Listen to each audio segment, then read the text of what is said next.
আজকে আমি রান্না করব সর্ষে পোড়া কাতলা মাছের ঝোল। এখানে আমি 3 পিস কাতলা মাছ নিয়ে নিয়েছি, ভালো করে ধুয়ে বেছে নিয়েছি। এবার এই মাছটিকে লবণ হলুদ দিয়ে মেখে নেব। লবণ দিয়ে দিলাম সামান্য পরিমাণে, আর হলুদ গুঁড়ো দিয়ে দিলাম। দিয়ে মাছটিকে ভালো করে মাখবো, একটা একটা করে ভালো করে মেখে নেব।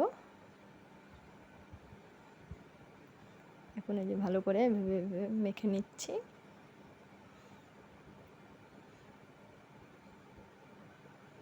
হয়ে গেছে আমার মাখা। এভাবে একদিন খেয়ে দেখবেন, ভালো লাগবে। হয়ে গেছে। এখন আমি একটা কড়াই বসিয়ে নিলাম নুন ধরিয়ে। প্রথমে সর্ষেগুলোকে শুকনো খোলায় ভেজে নেব হালকা। খুব বেশি ভাজতে হবে না, খুব বেশি ভাজলে তেতো হয়ে যাবে, এর জন্য খুব বেশি না, মিডিয়াম ভেজে নেব। এই যে দেখুন সর্ষেগুলো ফুটছে, নামিয়ে নিলাম ভেজে। দিকে গরম কড়াইতে পরিমাণ মতো সর্ষের তেল দিয়ে দিলাম, মাছগুলো ভাজবো। ভাজার জন্য আর এই দিকে আমি সর্ষেগুলো বেটে নিচ্ছি শুকনো করে।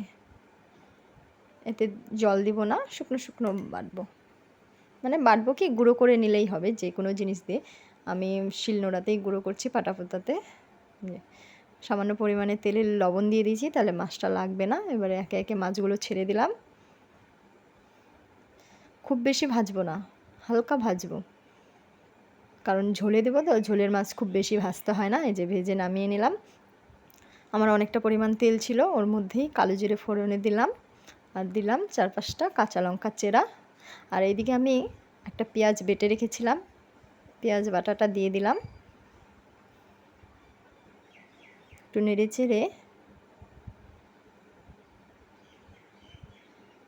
চেড়ে নিলাম। এর মধ্যে আপনারা যেমন ঝোল খাবেন, আমি আমার মানে আইডিয়া মতো আমি লবণ দিয়ে দিলাম। এবার হলুদের গুঁড়ো দিয়ে দিলাম, দিয়ে মশলাটাকে একটু ভালো করে কষিয়ে নেব।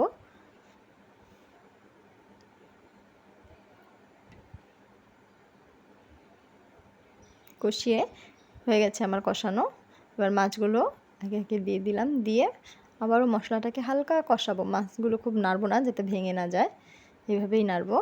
একটু নেড়ে নিলাম, নেড়ে ওর মধ্যে জল দিয়ে দিলাম। আমি ঠান্ডা জলই দিয়েছি, আপনারা চাইলে গরম জলও দিতে পারেন।